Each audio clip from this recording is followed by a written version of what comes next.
আসসালামু আলাইকুম সম্মানিত ভিউয়ার্স, দেশে এবং দেশের বাইরে থেকে যে যেখান থেকে ভিডিওটি দেখতেছেন, জাহিদ ট্রিয়াল ইনফো চ্যানেলে আপনাদেরকে স্বাগতম।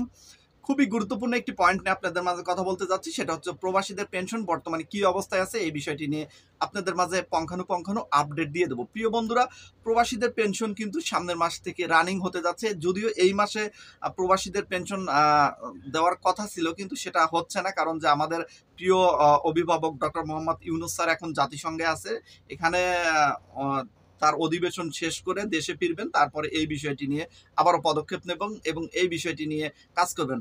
আমাদের আসিফ নজরুল স্যার এই বিষয়টি নিয়ে প্রবাসীদের বিষয় নিয়ে এবং তার মন্ত্রণালয় নিয়ে যে কোনো সময় আপডেট দিয়ে দেবে। সেই যে কোনো টাইমে কিন্তু এই পেনশন নিয়ে ঘোষণা আসবে এবং এটা নিয়ে কিন্তু কাজ চলতেছে। যেহেতু আমাদের সরকার এখন নিউ ইয়র্কে আছেন, আপনারা জানেন সেখানে জাতিসংঘের অধিবেশন আছে এবং সেখানে গুরুত্বপূর্ণ কিছু বাংলাদেশ সংক্রান্ত আলোচনা হবে এবং সেখানেও গুরুত্বপূর্ণ অনেক বিষয় আছে। সেইগুলো বিষয় নিয়েও কিন্তু আমি এর পরবর্তী ভিডিওগুলোতে আপডেট দিয়ে দেবো যে কি বিষয় হচ্ছে, এবং জাতিসংঘের যে ভাষণটা দেবে সেটা খুবই গুরুত্বপূর্ণ এবং ইম্পর্টেন্ট ভাষণ হতে যাবে, এটাও কিন্তু আমি আপনাদের মাঝে দেখিয়ে দেব।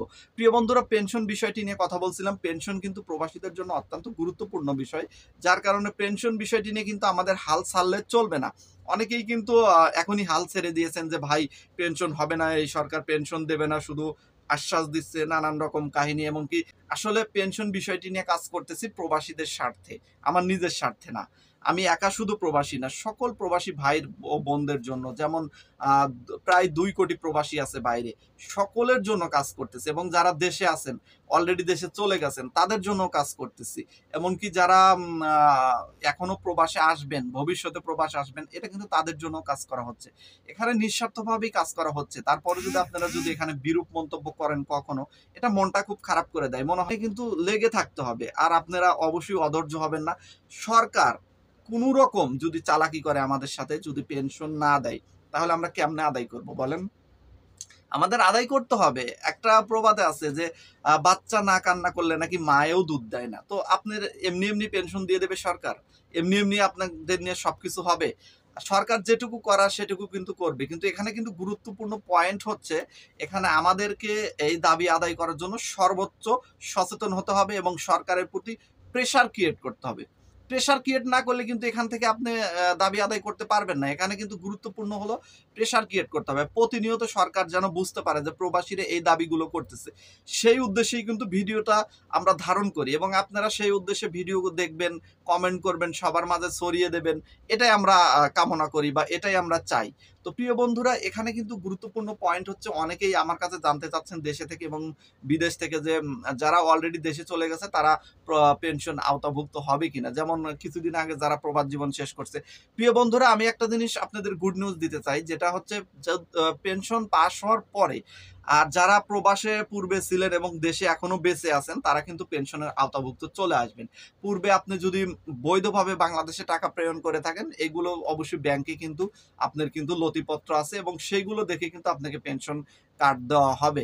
প্রিয় বন্ধুরা, খুবই গুরুত্বপূর্ণ ইস্যু হলো পেনশন। আরো কিছু বিষয় আছে যে যারা 5 বছর বিদেশ করে শেষ করছেন তারা পেনশন পাবে কিনা। আসলে ভাই, এখানে যে প্রশ্নটা আপনারা করেছেন এটার সঠিক উত্তর এখনো আমি দিতে পারছি না, কারণ এটা সঠিক উত্তর দিতে হলে অপেক্ষা করতে হবে যে পেনশন আসলে সিস্টেমটা কিভাবে চালু করে।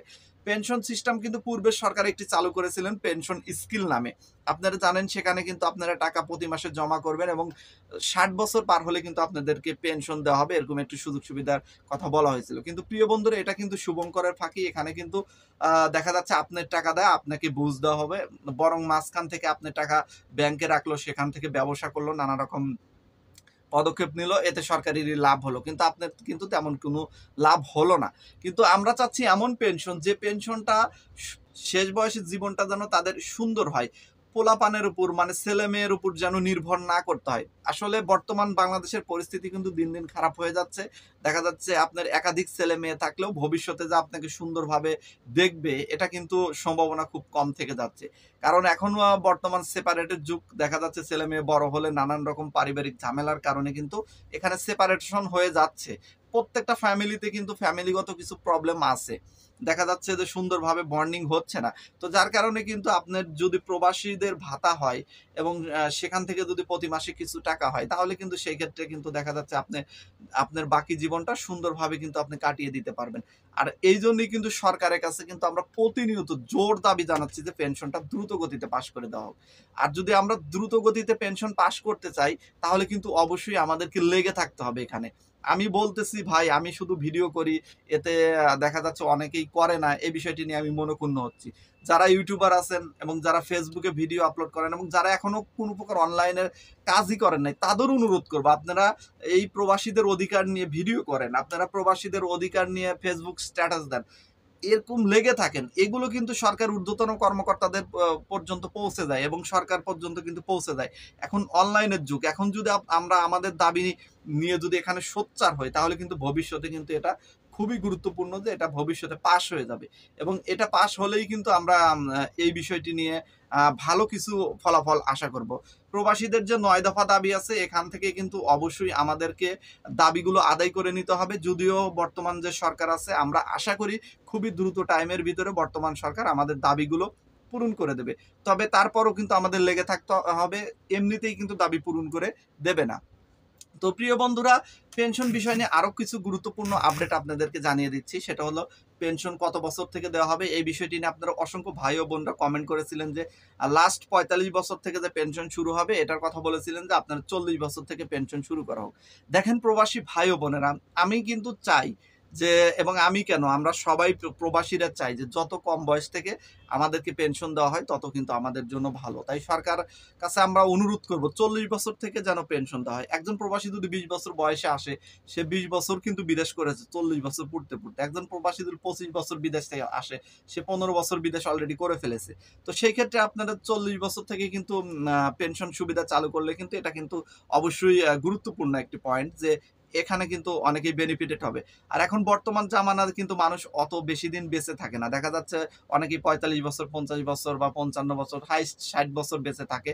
দেখা যাচ্ছে পুরো সামনে কিন্তু এইগুলো কিন্তু গড় আয়ু কিন্তু আরো কমে আসবে। তো তখন কিন্তু আমাদের অবশ্যই কিন্তু এই বিষয়টিতে মাথায় রাখতে হবে সরকারের যে একজন প্রবাসী হাড় ভাঙা পরিশ্রম করলো, 20 বছর বয়সে সে প্রবাসে গেল, 40 বছর পর্যন্ত খাটাখাটি করে দেশে আসলো, তারপরও সে যদি পেনশন না পায়, পেনশনের জন্য যদি আরো 10 বছর তাকে অপেক্ষা করতে হয়, কিন্তু এটা কিন্তু দুঃখজনক। এটা কিন্তু খুবই দুঃখজনক হবে। তাই আমরা আশা করব যে 40 বছর থেকে পেনশনটা চালু করা হোক। প্রিয় ভাই ও বোনেরা, আমার সাথে একমত হলে অবশ্যই কিন্তু আপনারা জানিয়ে দেবেন। আর সামনের মাসে প্রবাসীদের পেনশন চালু হতে যাচ্ছে, এই বিষয়টি নিয়ে আসিফ নজরুল স্যার যে কোনো টাইমে কিন্তু এটা নিয়ে একটা ব্রিফিং করবে, এটা কিন্তু বলে দিয়েছেন।